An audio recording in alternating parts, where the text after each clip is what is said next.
Place the garage camera outside above the garage door, centered and angled down to capture vehicles, license plates, and anyone approaching the entry. For optimal placement, start by mounting the camera at least 8 to 10 feet above ground to get a wide field of view while still capturing readable license plates. Use a level to keep the horizon straight and tilt the lens downward about 15 to 30 degrees to avoid sky glare. Choose a spot centered on the garage door so the camera can see both the door and adjacent driveway areas to catch people approaching from either side.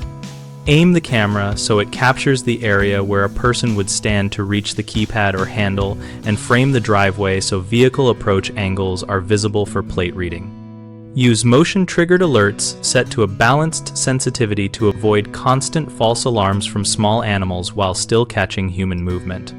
Adjust the detection zone if your camera supports it so street traffic is excluded. Hardwire power when possible, or use a high-capacity battery and solar trickle charging for locations without power, and weather seal all connections with self-amalgamating tape and silicone around cable entries to prevent moisture intrusion. If you have a smart garage opener, integrate camera notifications with door status so you know if the door opens unexpectedly, and configure cloud or local recording retention for at least 30 days if legal in your area. 3 common mistakes are mounting too low, which exposes the camera to tampering and limits the field of view, aiming straight out, which blows out highlights and misses faces and plates, and leaving connections exposed, which leads to corrosion and failure.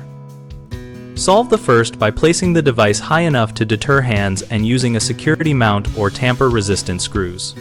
Fix the second by testing day and night recordings and adjusting tilt and exposure settings, or enable high dynamic range if available to handle bright backgrounds. Prevent the third by using proper weather gaskets, running cables through conduit when feasible, and checking seals seasonally. We run BigHomeProjects.com to connect homeowners with local contractors and to help contractors find projects that match their skills, and we also host an active discussion community for practical tips and real user experiences. We provide tools to post project needs, compare responses, and join conversations so you can learn what worked for others before hiring.